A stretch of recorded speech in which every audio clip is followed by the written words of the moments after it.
truth in a world of lies. You are listening to the John H. Project.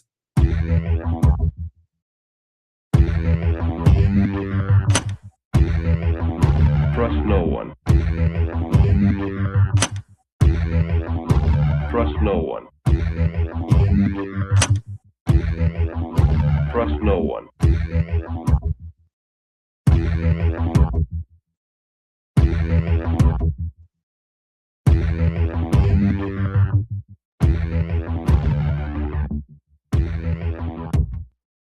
You found it.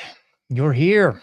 You're headlong down the runaway train that is the Anomic Age, and I am your host, John H. Happy to be back with you once again in the dark side of the AM, hailing proudly from the coastal plains of the old North State. I'll be your tour guide this evening as we take a somewhat satirical journey down the path of murder, destruction, mayhem, and the extermination of human life on this planet, a forced march into obsolescence thrust upon us by a global Luciferian death cult of pedophiles. Check out anomicage.com if you've not already done so. Please like all the likes, subscribe to all the subscriptions, paypal.me/anomicage, patreon.com /anomicage as well. Those are the best ways you can help me, help the show, help it all grow. You know how it goes.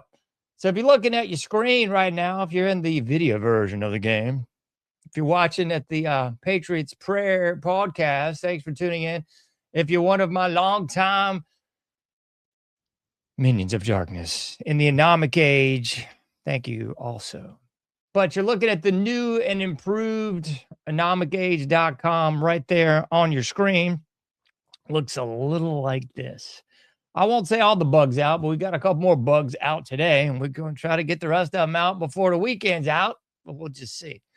So it looks like this right about now. All kinds of changes, updates, and so forth and so on right there at anomicage.com. You can find all things me. You can definitely easily sign up for the free newsletter, the iPhone app, the Android app. All that's available right there at anomicage.com. What else we got? We kind of streamlined things, folks, so you can go right up there and check out the episodes. You can look at the interviews with guests, of which we got a little bit more forthcoming. You can look at the solo videos, or what I like to call the information breakdown segments. That's exactly what you are a part of right now. The news links, the guest links, the contact me links, and the perhaps most importante, the donation links. So you can do all that in a bag of chips right there at anomicage.com. So check it out. Check it out. I'm very happy to have a new and improved webpage. It's been a while, probably long overdue. So check it out if you are so inclined. All right, enough of that preface for tonight's episode. All righty then. What are we going to talk about this evening, ladies and gentlemen, boys and girls? Those of you who still identify as human, what we got to get into is, and I changed the title of this at the last minute. I was just kind of hoping to not get my channel taken down again by, the usual suspect, social media boobs. So rather than calling this episode "Israel is the Reason," kind of a play on the old Misfits song, "Texas is the reason that the president's dead." Texas is the reason. Yeah, that's a great classic by the Misfits. But Israel's the reason. That's really it, folks. Israel's the reason. Probably the reason that JFK is dead too, if you look into that a little bit. But you might have to do that on your own, because I ain't going to delve into that this evening. But nevertheless, Israel is the reason. Folks, that's the title of tonight's episode. Let's check it out. That's the graphic. I can assuredly say, probably once and only, this graphic is 110% not mine. I found this online and I thought it was quite apropos. Just sort of tightened up the arm a little bit. It was some kind of weird arm action going on. Probably the AI. But fear not, I non-AI'd it for you, so it looks a little bit better. But this is 100% not mine. So thanks to whatever AI-generated gobbledygook pulled this one out of there. Good job, AI. I got to say, looks pretty all right. So nevertheless, Israel is the reason. That's what we're going to talk about this evening.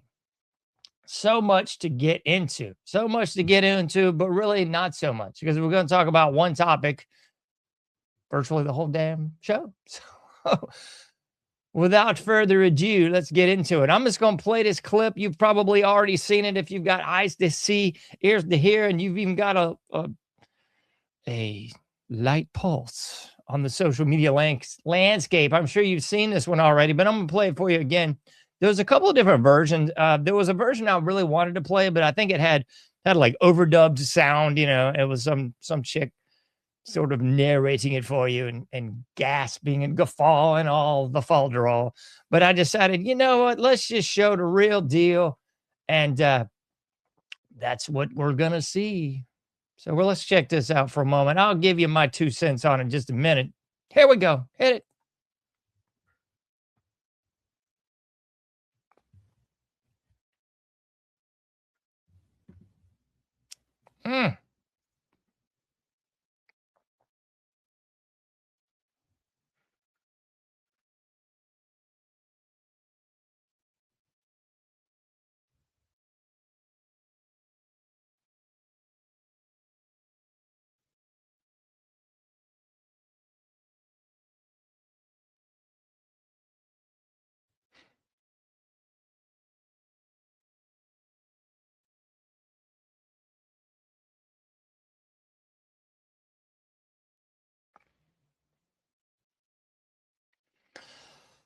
Alrighty then. So that was it. It was the now, I would suppose, somewhat infamous Senate Armed Services Committee meeting. They had the Commandant of the Marine Corps and all the other lovely people there. So that's what went down, I believe, a little less than 24 hours ago. And sadly, I hate to say it, but every time something dumb happens, well, not every time, I take that back. Oftentimes, when something dumb happens, it has something to do with the formerly great state of North Carolina. And this is no exception. So let me just delve into it for a moment here. The gentleman that you saw on your screen is Raleigh, North Carolina's own. Let's put him on the screen, folks. Everybody's got to see Brian McGinnis. Brian McGinnis. So this is the gentleman that was involved in that scuffle, kerfuffle, and otherwise assault, of course, by the police and even by a senator. I mean, you can't make up how fouled up this whole thing is. So I'm going to give you all the exposition in the world, and then I'll give you my take on it, okay? So we're just going to run through the old highlight reel. So this is him. This is the guy. He is indeed a former Marine, and he is indeed a firefighter in Raleigh, North Carolina, the state capital of North Carolina. Let's roll on down. So he is a member of the Green Party, and he gives his kind of his abridged life story there. I am green because I know capitalist parties will never actually serve working class people. Well, that's 110% accurate. The Democrats and Republicans may market to working class people, but when push comes to shove, they will both fail working class people time and time again. Because of these things, I choose to do something by becoming a Green and running for U.S. Senate. So this guy is running for U.S. Senate in North Carolina. He's in Raleigh. He's a firefighter. He is a military veteran. So we know that much. So, just to give you further exposition on this, because I know everybody's like wringing their hands and gnashing their teeth and just waiting with bated breath to just tackle this whole thing. And it's so exhausting. So let me give you the rest of it, folks, because there was a whole lot of this smearing as soon as this came out. All the Trump cult members came out in full force, and they were claiming that this was stolen valor. They were claiming he got dishonorably discharged. I mean, I heard everything under the blipping sun here. So let me give you the full disclosure. I did not look up this guy's DD-214s to determine factually if he was honorably or dishonorably or whatever the bleep discharged. As far as I can tell, he was honorably discharged. I think he served his 4 years and he's out. Let me show you some more here because I know everybody's dying for it. He has also, apparently he is married to a Muslim woman, and they seem to have, I think, 3, maybe 4 children. I could be mistaken. I ain't bringing his family or kids into it because it's not pertinent, germane, or in any way relevant to what went down. But just so you know, yeah, he's got a Muslim wife. She's not full beekeeper. She seems to just be like hoodie beekeeper. Okay. Just so you know. See, he's also been seen with his little black and white bandana, the kafuhu. And I'm sure I'm mispronouncing it. So kafuhu to you too. Okay.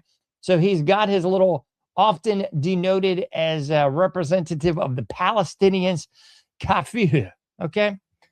So yeah, he's definitely more on the side of the Palestinians than the Israelis. He's apparently married to a Muslim woman. If that makes him a Muslim, I don't know. And I really don't give a flip, folks. It's, again, germane, relevant, and just completely who gives a flip. These are the things that everybody in the cult wants you to think about and focus on. Okay. It's the forest for the trees moment, 8 days a week and twice on Sunday with these cult members. And I swear to God, it's just hilarious. So we got all that. Let's show you a little bit more because I know there's people keeping score. Put it up on the screen, can we? What the heck? Well, fibbly fobbly. Dadgum thing's trying to be weird. Watch this. Watch this, punk.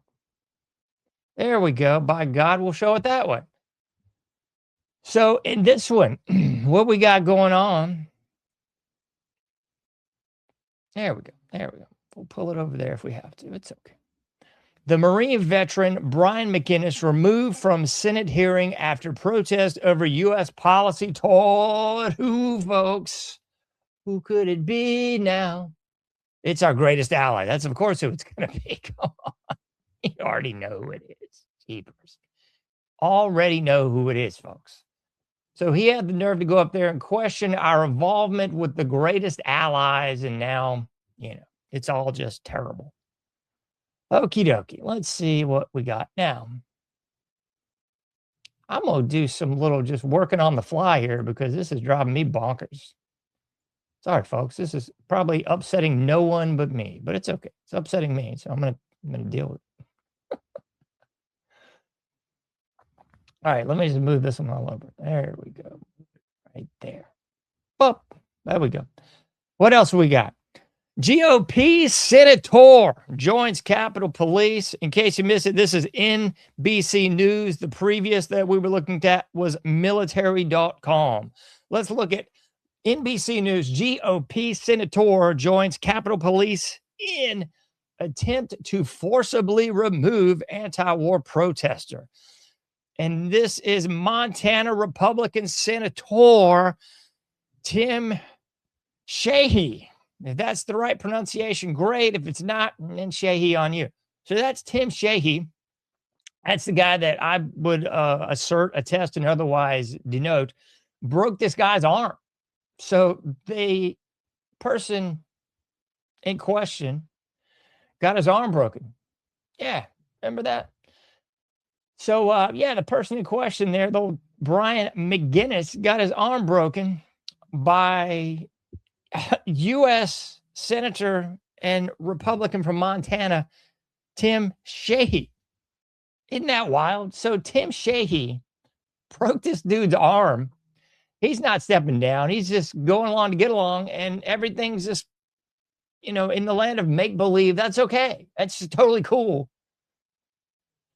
So Tim Sheehy, I guess, is going to maintain his senatorial place in Montana. No big deal. So let's unpack it a little bit further because I know everybody wants to, and Lord knows so do I too. So on the one hand, you got the Marine there, McGinnis, coming in there and protesting our involvement in yet another bloody war for Israel. So that's the reason that this show is also entitled "Israel is the Reason," because that's what he said in his opening little bit there. So that's really what's up, folks. Israel is the reason yet again, that we are going to war here. I mean, you've had Trump basically come out and say this. You had Rubio come out and say this, I think about 48 hours ago. And it's all under the auspice, guys, and otherwise notion that if we don't strike them, then they might strike us, and they've got weapons of mass destruction and blah, blah. It comes out today that the Pentagon actually said, no, they actually weren't going to strike us first. That was just a load of horse manure, just a kind of hustle, dodge, and a scam, the usual thing that we would expect from governments. Anyway, so back to the obvious here. You got the Marine here in McGinnis. You got old Tim Sheehy. He's a Navy SEAL. Oh, my gracious goodness sakes alive. We all better drop to our knees now. Man, that's the weird thing about the propaganda that everybody has absorbed throughout their lifetime.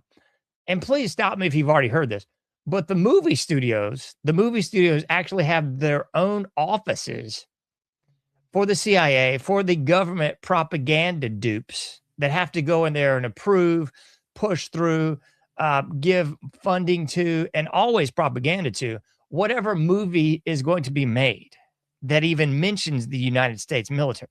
So that's just part and parcel of the norm. In case you didn't already know that, that's the facts, Jack.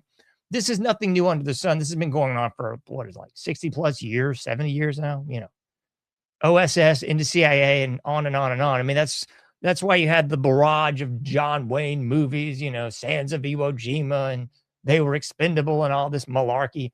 And then flash forward, I would say in the last 20 plus years, you've been inundated with like a whole new realm and a whole new level of straight up B to the S propaganda. Black Hawk Down.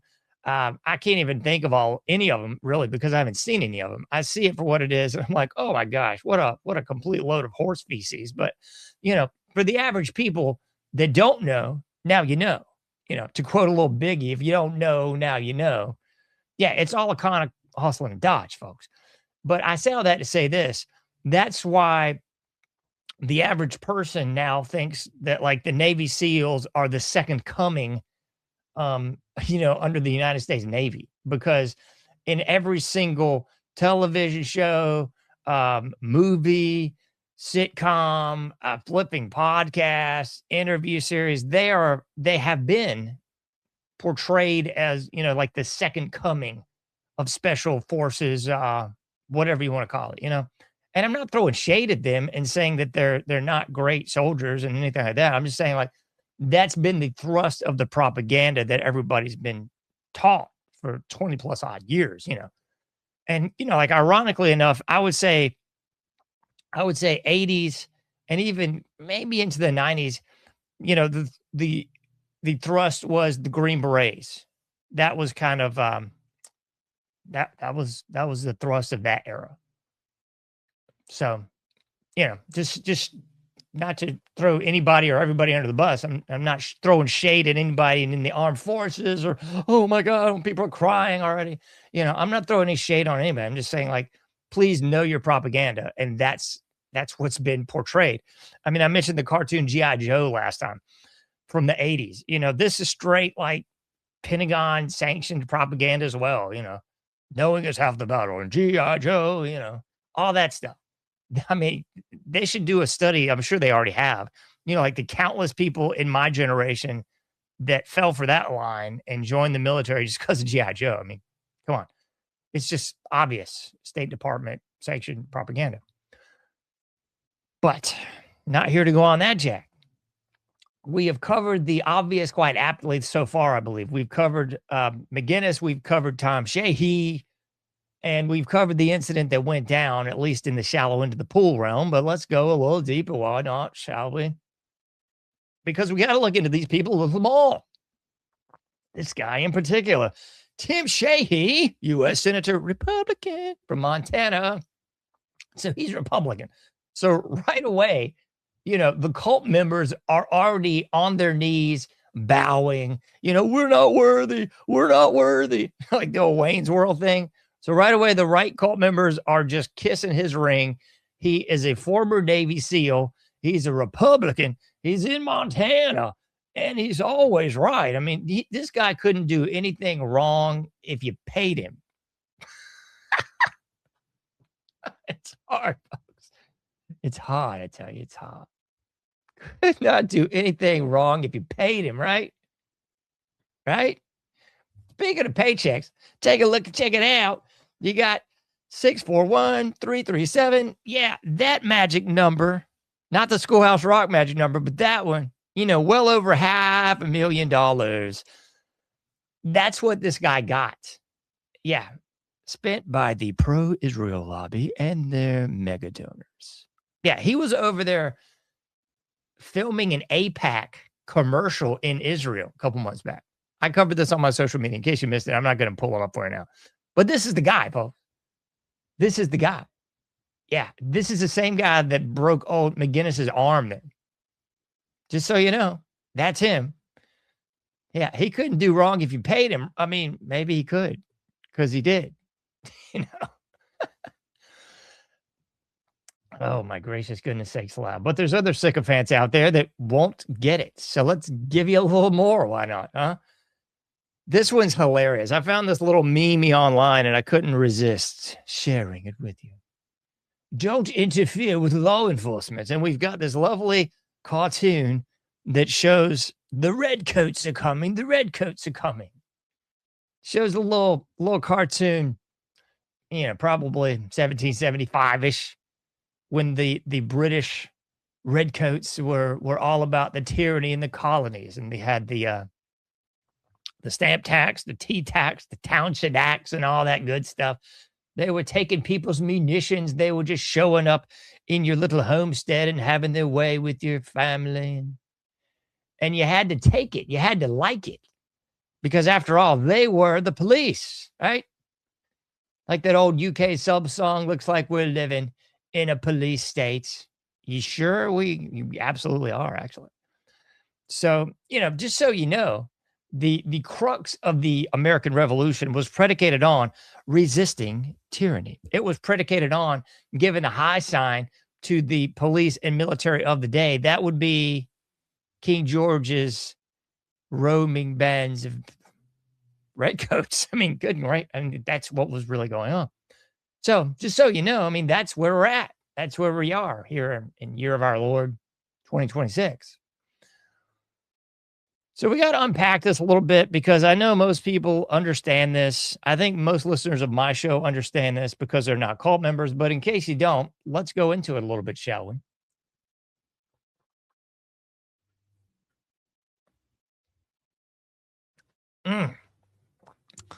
So here we go.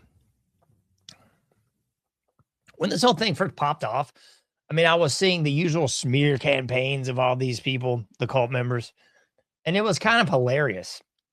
So I immediately had a little post and I said, yo, I don't give a flying fig whether old McGinnis here is a Marine, was a Marine, or dressed up like a Marine for Halloween. That's completely irrelevant, folks. I don't give a flying fig if he's the Girl Scouts. Doesn't make a hill of flipping fruit to me, folks. Just in the same way, I don't care if old McGinnis here is married to a Muslim, a Buddhist, a Jedi worshiper, a tree worshiper. That just is completely irrelevant to me what the flip this guy's marital status is, what he used to do, or what he currently does. I just gave you all that exposition in the beginning just to give you the facts. Clear the air. Let's throw all the evidence on the wall and just see what happens, okay?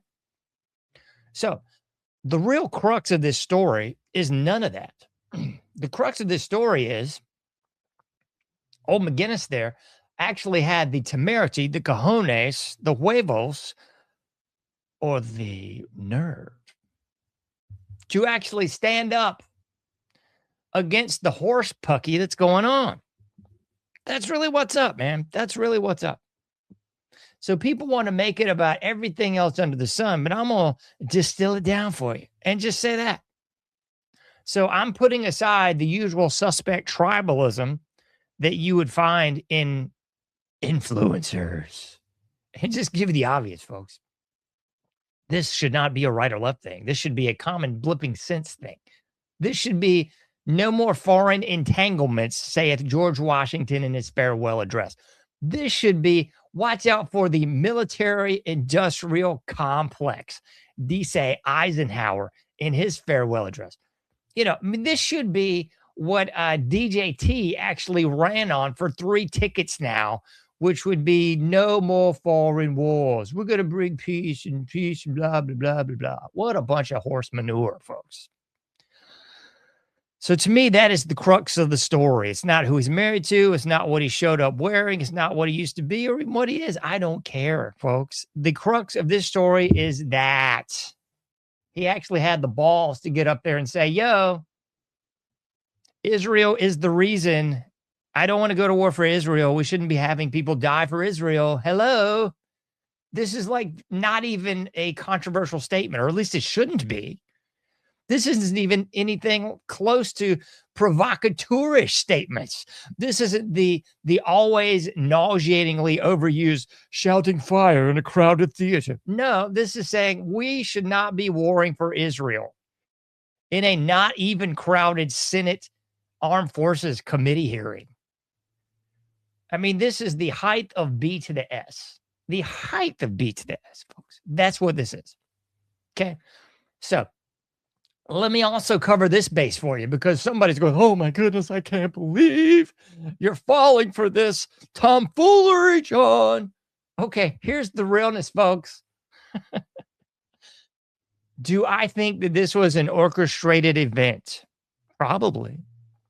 Of course. I sure as believe too. So old Brian here, a Green Party candidate in North Carolina. North Carolina would like you to believe that they're a red state. Please don't believe the B to the S, folks. North Carolina is a blue state, purple at best. Because the realness is every city in this state is controlled by the cult of academia, K through 12 indoctrination, college, university, weaponization. That's who runs the stupid state. That's who greases the skids. It ain't Philip Morris. It ain't Big Tobacco. It ain't Cotton. It ain't nothing but the cult of academia that runs this flipping state. So if you take a gander look and otherwise MapQuest search, every single city in this state has got one big thing in common, if not multiple. That'd be universidades, colegios. Sí. They got universities and colleges in every single blipping city in this state, and that's who runs this bleep hole. So that's why every single city in this state is about as blue as the flipping Atlantic Ocean. That's what's up, folks. So everywhere you see a city and everywhere you see a university in this bleep hole, it's a hive of scum and villainy of communist trash. That's the facts, Jack. So if you think the state's ever going to somehow miraculously turn red, then I've got some oceanfront property in Arizona I'd like to sell you. That's the realness, folks. So here we go back to Brian. Was this orchestrated? I would 100% guarantee the facts to be so. Yeah, that's why he wore his uniform to this stupid Senate committee meeting. That's why he stood up and said, we should not be fighting for Israel. Israel's the reason. Yeah, we shouldn't be doing any of that. That's why he did all of it, folks. Of course. I mean, good grief. This isn't like new material, for heaven's sakes. This is what anyone who wants to get attention in the media pretty much does, folks. I cannot think of this cat's name. He says some funny word. The dude is always talking about some big booty Latinas. I'm sorry, I can't remember your name, man. I apologize. Yeah, this is his shtick for like the last 5 years. He shows up at these stupid hearings. He shows up at town meetings and so forth, in retarded costumes and just says outlandish stuff. He gets kicked out. Everybody laughs. The stiff shirts and blue blood Republicans and the communist trash on the left are like wringing their hands and gorking out. And he gets tons of media coverage for that 24 hours or whatever. So Of course, that's what old Brian McGinnis was doing. He wore his Marine Corps dress uniform for that reason, because he knew he could show up in a blipping sweatshirt and jeans and nobody give a flip. He shows up in his dress Marine Corps uniform. He's going to get some attention. And he got it. He got his arm broken for it by that boob Sheehy or whatever his name is. But yeah, he got his 15 minutes. All right. Is this going to help him in the Green Party representative race in North Carolina? I don't know. It's probably going to give him a lot more press than he was going to get before. Do I think he's going to win anything? No, because it's not just North Carolina, but the entire political, the politic, I suppose is the right term here. The politic of America is stuck on stupid. They have bought into the two-party duopoly, the inversion of everything George Washington envisioned. Ooh, George Washington, the Mason, and the yeah, okay, yes, true. But George got a couple things right, at least, right? He said we shouldn't have a duopoly. There shouldn't be political parties, and we shouldn't go to war with foreign nations. So, duh. So, yeah. The body politic in the United States is stuck on stupid. They're never going to not be stuck on stupid.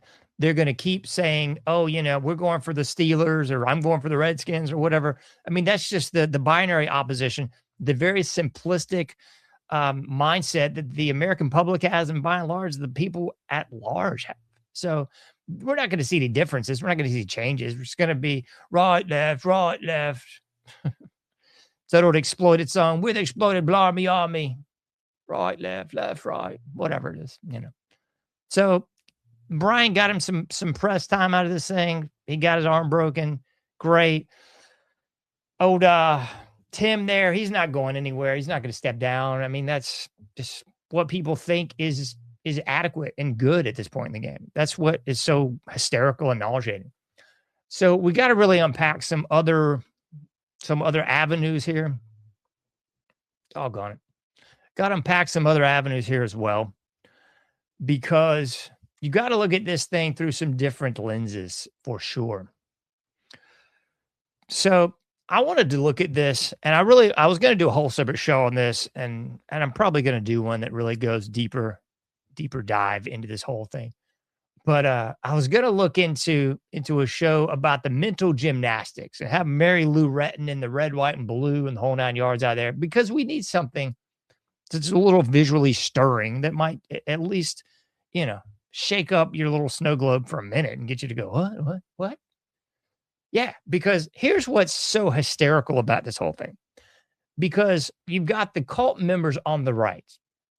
The cult members on the right that will just die by the sword, like worship the police and the military at all costs, folks, at all costs.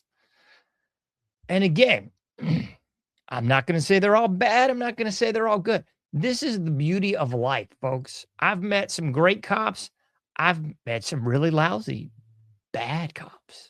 I've met some great firemen. I've met some really, really cruddy firemen, folks. And you could fill in the blank with any demographic or institution. Like teachers, I met some great teachers. I've had and met some pretty stinky ones too. Okay. Just the facts, Jack. Fill in the blank with electricians, plumbers, auto mechanics, dog walkers, or what have you. Like people can grasp this with every institution under the sun, but the cult on the right, as soon as you like throw out the most softball question imaginable and happen to glancing below mention the police, military, or what's his favorite term? I freaking makes me want to throw up. First responders. That's the other BS that we've heard since 9/11. You're a first responder, like any of that. And it's mental gymnastics times. You are supposed to fall to your knees and worship. Oh my gracious goodness sakes. Well, again, I'll reference the great Jason Whitlock. He's done so many shows about this. Idolatry. I mean, let's go to the real deal. Holyfield, Jesus Christ and the Bible talked a hell of a lot about idolatry as being a bad thing, by the way. But make no mistake about it. If you mention any of these people in the cult on the right. I mean, it's mental gymnastics time, and you just better drop to your knees. Drop to your knees like the Muslims do, like in their little prayer cloth and everything, and just like get as low to the ground as you can, because you are never going to be even remotely cool enough to be in the same realm or conversation as those people. And if you say anything at all negative about them, then you are the Antichrist. Or now, if you say anything negative about Trump or any of this mess, then you're automatically a communist, leftist, Democrat. I knew you were, you know, like this is the falderall that is just a buzz on social media now. You say anything remotely questioning Israel, ooh, boy, they're gonna come get you. You say anything remotely negative about DJT, oh my goodness, you were never Trumper. I knew it was, you know. Say anything negative, even remotely, about anybody that could be construed as a first responder. I mean, if you widen the net wide enough, pun intended, I'm pretty sure dog catchers could be in there too, right? Anyway, so I say all that to say this. The hilarity of this is that we have, it's almost like Rocky IV, but like both people are the Russian. If you're going to understand what I'm saying here in a minute, but it's almost like Rocky IV, where you have two different people that are framed by the media now as being like arch rivals. Oh my goodness, it's the Russian in one corner and Rocky in the other. But here's what's so comical, and here's like the catch-22 that all the Trump cult members are like, cannot compute. The answer is non sequitur. Cannot compute. The answer is non sequitur. Like they can't compute this, and they don't know what to do with it, because we have two people that are allegedly again each other, right? Oh my goodness, Brian got his arm broken by Tim. Oh my, you know, like they're again each other, right? But on the same side, these are both people that are former military. So the right has no idea what to do except to just throw the baby out with the bathwater with Brian McGinnis here, because they can't say, ooh, fall down and worship you, you're military, because Brian was military. Oh, shoot. Darn it. So they automatically just have to disparage his service, I guess, and say he's not up to snuff and he was never really an American. He was married to a Muslim. Oh, my gosh. Like, what the? So that's like the retarded binary opposition that the cult members are in, because they have to simultaneously worship police, military, all first responders as being perhaps the first coming and the second coming, like all rolled into one. I mean, if Jesus showed up right now and he wasn't, you know, like wearing a military outfit or like a police badge, I think people would just be like, man, I guess you're Jesus. I don't know, man, because you don't have on a uniform, bro. Like, I don't think you're really that guy. Anyway, so that's the hilarity, the weird quandary that the cult members are in, because they're like, man, these guys are both military. Wow, what can we possibly do now, man? And then the other quandary is Brian is exercising his freedom of speech, First Amendment. Yeah, you guessed it, Bill of Rights, Constitution. Remember that stuff? And the police and the military, but especially the military, are supposed to, they actually swear an oath to this. This is comedy, right? The military swear an oath to defend this nation against all enemies, foreign and domestic, and defend the Constitution and Bill of Rights. I'll distill it down for you. So if you're any branch of armed services, unless something's changed recently, like you have to swear this oath, okay?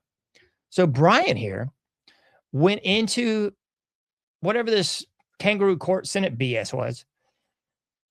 He wasn't being vulgar. He wasn't in there with prosthetic breasts. He wasn't in there dressed as a transvestite. He came in there, ironically enough, wearing a military dress uniform, and he stood up and he began to speak out against the endless wars that are for our greatest ally. You know what I'm talking, right? So here we got a military veteran exercising his freedom of speech, and he gets his arm broken and swiftly removed by the other saviors of all saviors, the police and a former military guy. Oh my goodness. I mean, this is so much irony and so much does not compute, cannot compute. Like this is hilarious. It's bad. And it's unfortunate this guy got his arm broken for his free speech, but at the same time, pretty doggone crazy. So if he would have just come in there as like this big fat gay woman with purple hair, like Grimace from flipping McDonald's, then the right would be like, oh my, well, it's totally justified that they got drug out, and oh my, but he threw a monkey wrench, a proverbial kink in this whole thing, which is pretty genius. I don't know if this was, like it was 5G chess, man. I don't know if it was 5G chess and Brian was really thinking that far ahead. I don't know. Or if he had handlers that was thinking this far ahead for him. I don't know. Like, I'm not ruling anything out. Like, anything that you see on the national stage, I assume is just that, staged, full of horse manure, feces, dung, just complete B to the S. So I'm not saying that this was 100% legitimate, that he didn't have handlers, this wasn't all staged. Bleep sakes, Tim might have been in on it. I mean, this whole thing could have been a WWF event, and Tim and Brian there, they get backstage, they're high-fiving each other. I can't believe they fell for it. They thought my arm was broken. I mean, none of this would surprise me. So I'm not suggesting that any of this or all of this it was 100% legitimate or not. I'm just saying, like, okay, if we take it prima facie, at face value, we got a guy going out there exercising his freedom of speech, and he got his arm broken and got drug out by the police and a military guy. That's what we got to see. So it throws a big wrench in the cult members' plans. I don't know if it does much of anything for the communist trash plans. I mean, like I said before, the communist trash are the communist trash. You can't fix them. You just got to dust the dirt off your sandals and move on. Okay, they're done. They're cooked. Can't come back. Okay, but then I think further, this really fractures the right, which is probably part of the plan too. Because to quote the Bible, I mean, a house divided cannot stand. So, I mean, that's really the crux of every op that we've ever seen in the last 60 years. If you want to go back to the hippie, COINTELPRO, all that BS, all that was just to divide the country, to conquer the country. Cloward and Piven scam. I mean, all of it is divide and conquer. If you look at the real crux of everything that we see, it's divide and conquer. Hegelian dialectic. Everything, if you want to get into Machiavelli and his book, The Prince, it was all about divide and conquer. It was all about how can we orchestrate events, make the general public, the slave class, fall for it, gasp and go, oh my, we need a little help here. And they're always going to say, we need a little help here. And the government's answer for a little help is always more government, more tyranny, less rights, less freedom, a little bit more tightening of the noose around your neck. So that's really what this is all about, folks. So whether or not this is real or imaginary or staged, false flags, preempted, whatever, please know, love, and appreciate that's the crux of the matter at the end of the day. It's just all about less rights for you, more rights for the elites, less rights for the slave class. Hegelian dialectic, for heaven's sakes. If you think Marx wasn't invested in Hegel, you should probably do some reading. If you think neither of them were influenced by Machiavelli and the Prince, you should probably do some reading. So that's the real be-all, end-all of it all. Divide and conquer. Get the slaves scared. They'll start clamoring for more police states, more Palantir, more tyranny, more security at the airports, more armed checkpoints, more body scanners, more getting patted down. And everybody will say, well, it's for your safety. It's 9/11 2.0, folks. So that's exactly what's going down. That's what we're seeing here, ladies and gentlemen, boys and girls, people of all ages, those of you who still identify as human. We're in yet another Middle Eastern conflict. What a shocking surprise. It just happens to be another place that Israel wants to take over and expand their empire. But since they're really about the size of New Hampshire, that's pretty hard to do. Unless you got some big bullies in the neighborhood, just like, yeah, you know how the rest of the rhyme goes, don't you? And that's really the sick part of this whole thing, man. The real sick part of this deal. I think I got some more graphics for you. Let me see here. I got so many graphics, I can't even show them all to you. I tell you, it's crazy. This one, I'll put this gem on the screen for you. Put this little ditty up. I found this to be quite telling. We got the Iran juxtaposed to Israel. Yeah, it's going to be great, right? What the devil, you little salamander head. Oh, my. Yeah, let's just drag it over here. There we go. Getting better now, right? Everything's working just fine until it's not. Anyway, so you got this image on your screen, found this little ditty, and I thought it was quite apropos. So listen up, and here we go. It's juxtaposing these two powerhouses of the Middle East. We've got Iran. No, not the 80s song that was actually good. This one. Iran never attacked a neighbor. Okay, I'll buy it. Signed the NPT. I had to look that one up. The National Transformation Program in the Middle East. Primarily refers to Saudi Arabia's strategic plan launched in 2016, basically to build diversity in the economy and take things out of the hands of the government, put them in the hands of los gentes, of course. I'm not even going to tell you what I'm saying right now. I'm not going to do it. What else? The IAEA inspections. Iran's like, sure. Okay, cool. Iran, no nuclear weapons. Okay, cool. I guess. The funny thing is, Iran's got all the other weapons under the stinking sun because, in case you forgot, where'd they get them from? Oh, yeah, they got them from us. That's why I was kind of joking earlier. It's like Rocky IV, except it's the Russian versus the Russian, because everything that Iran has, virtually they got from us. Iran-Contra, remember that whole thing? That's great, wasn't it? Oliver North has the gall, the nerve, and just the unmitigated temerity to get up on Fox News and talk about the problems with Iran having all these weapons. You can't make this up. You cannot make this up. Oliver blipping North. I mean, come on. It'd be like Pablo Escobar getting up and talking about the drug problem in Mexico and Central America. I'm upset about the drugs problems. Oliver North, I'm upset about Iran's weapons. You mean the one you gave them those? Remember Iran-Contra, Oliver North? Remember that whole thing? Remember you and Reagan and George Bush and the Contras and the Sandinistas? Remember that whole thing? Remember that? Iran-Contra? Yeah, we got all kinds of weapons and we traded them and that was bad. And Reagan couldn't remember anything and you went to jail. And it's crazy. It's just wild. But let's look at the real deal, Holyfield. We got Israel attacks its neighbors repeatedly. Yeah, just no question here. Refuses to sign the NPT. Why would they? No inspections for any weapons. Yeah. And we know for a fact they got 400 nuclear weapons. Isn't that wild? It's so wild, isn't it? So the wild part is that America selectively decides that certain countries can't have nuclear weapons.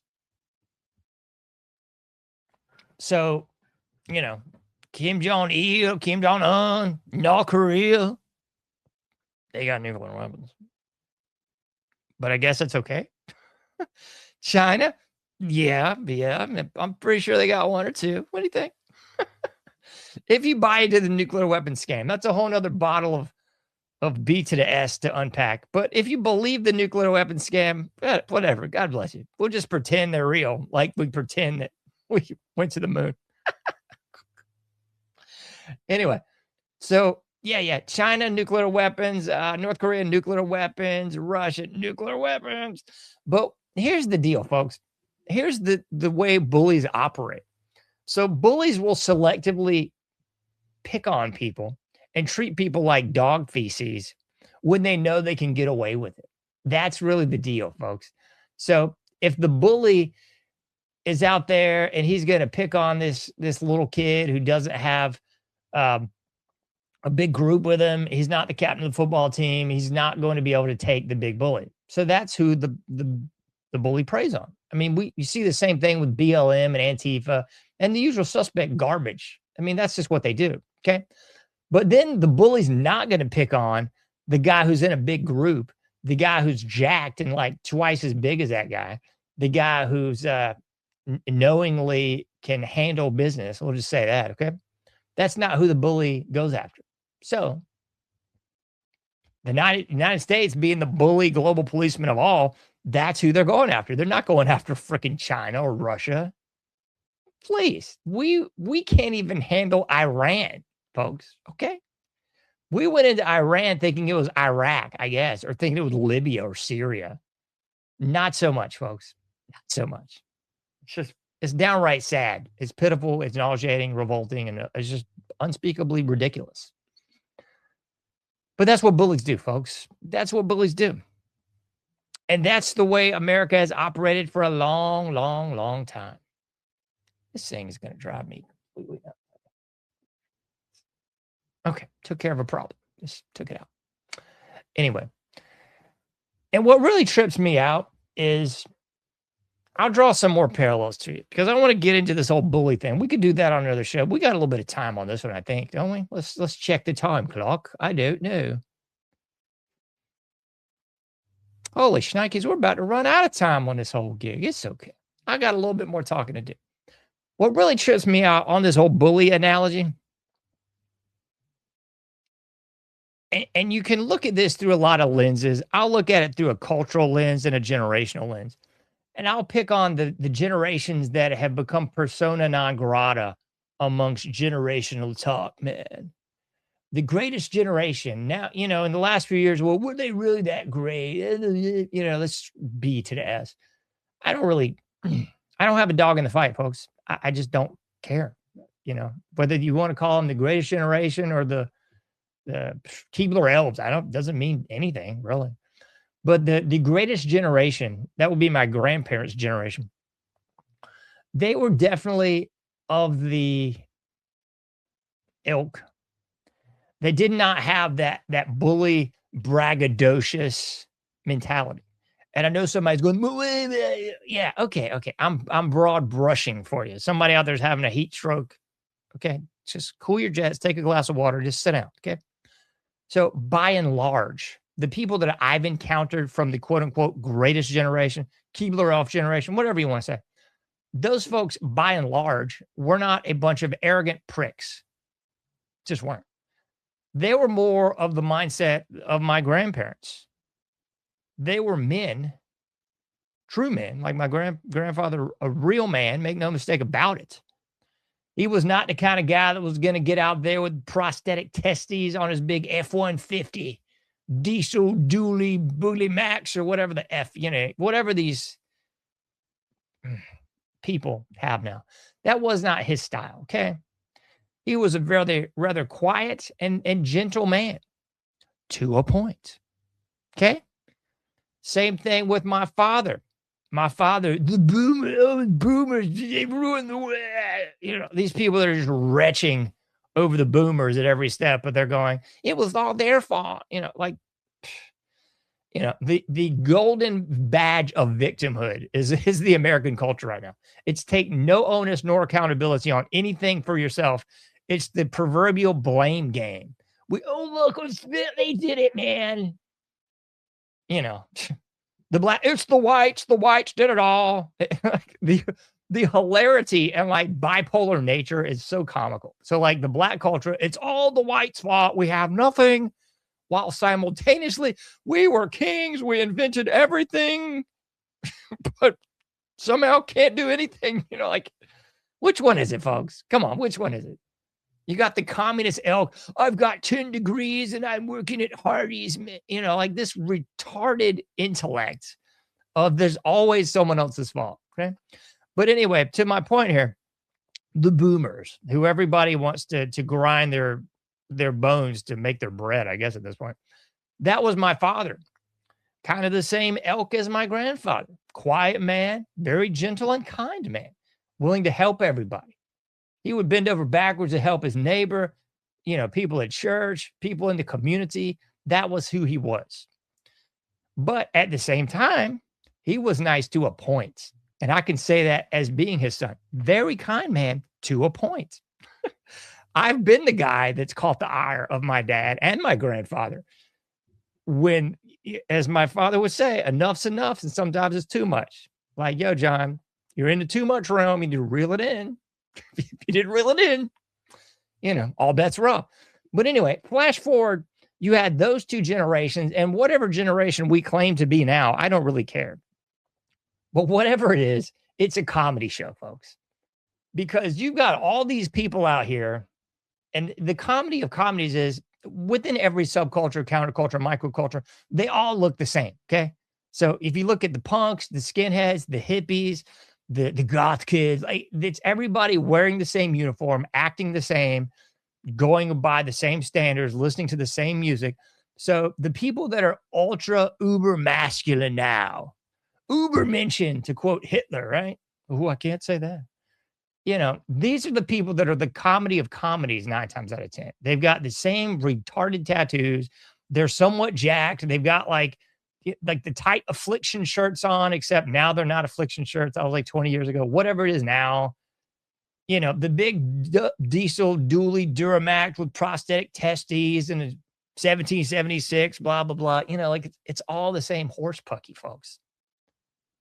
It's like this braggadocious bravado of navel gazing.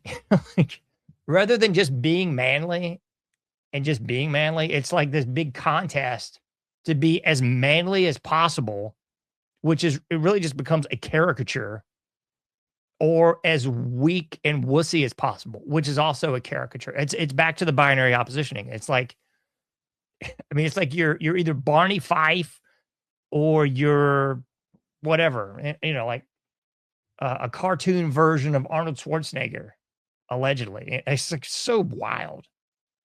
But that's kind of where we are. And I think that really, it links into what I was just talking about, where we went from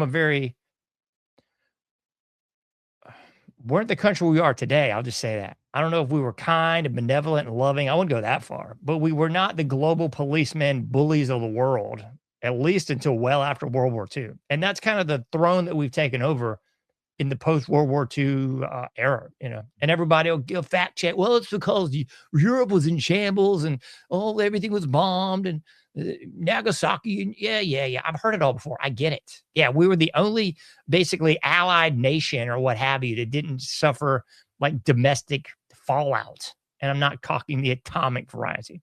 So I get it. It makes sense, right?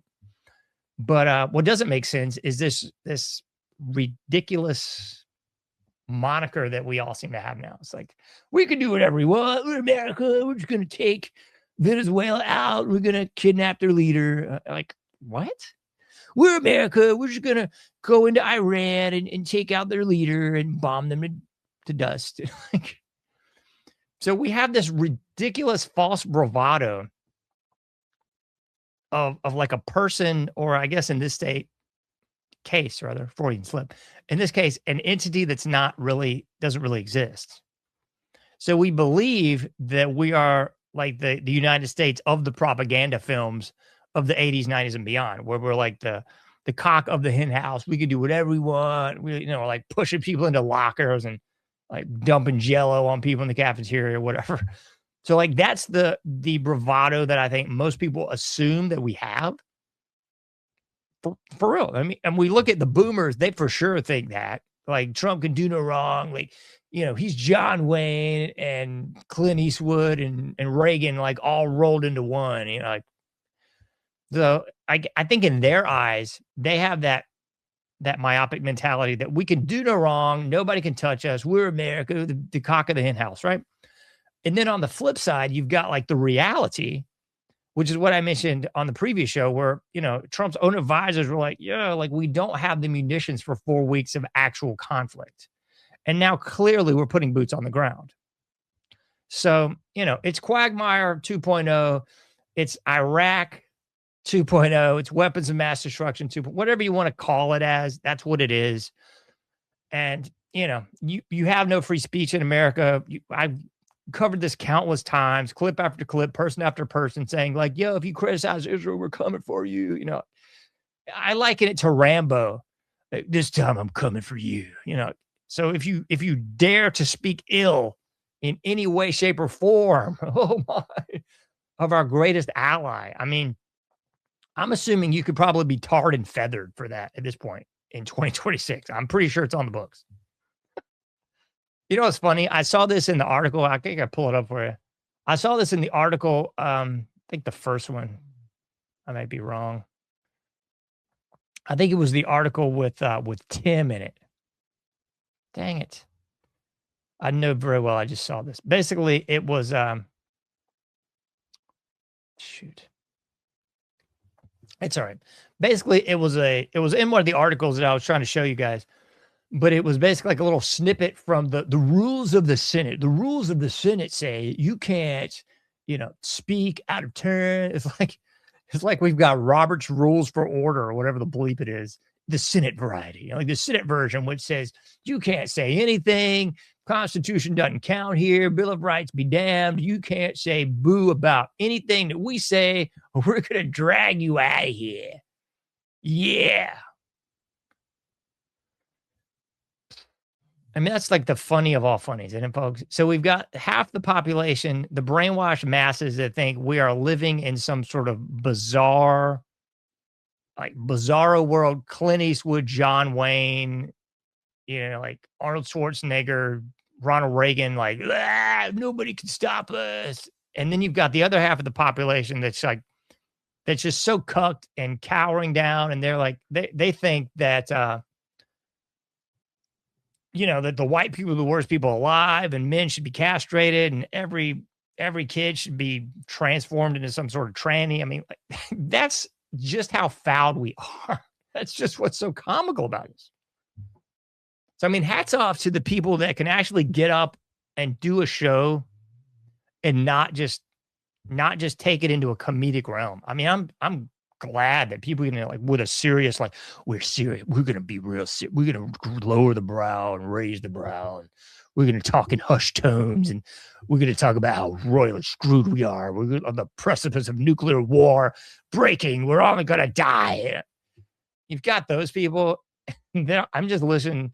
I don't listen to that garbage at all, but I do scour social media a couple times a day, and it just cracks me up, man. It's just comical. That's why I prefaced everything I said with McGinnis and Tim and everybody, like, probably not even real, you know?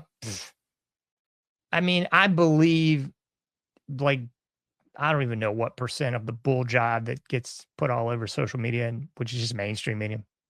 Alternative media, same thing. Bought and paid for, controlled opposition. I might believe like 5% of that, you know? What the news services in America, the mainstream, the alternative, the alt-right, all that bull job. I mean, it is Pravda light at this point. If that is probably like full strength Pravda at this point in the game. So anyway, folks, I've gone way over time. So I'm going to close the way I usually close and say thanks for tuning in, folks. Thanks for being a part of this thing. Really mean it. I love the audience out there that's like listening and being a part of the show. Thanks. Check out anomicage.com if you haven't already done so. iPhone app, Android app, all the donation links are all there. As I always say, you can't do everything, but you can do something. Get out there, do your part, make a difference. And I'll be seeing you sooner than later in the Anomic Age.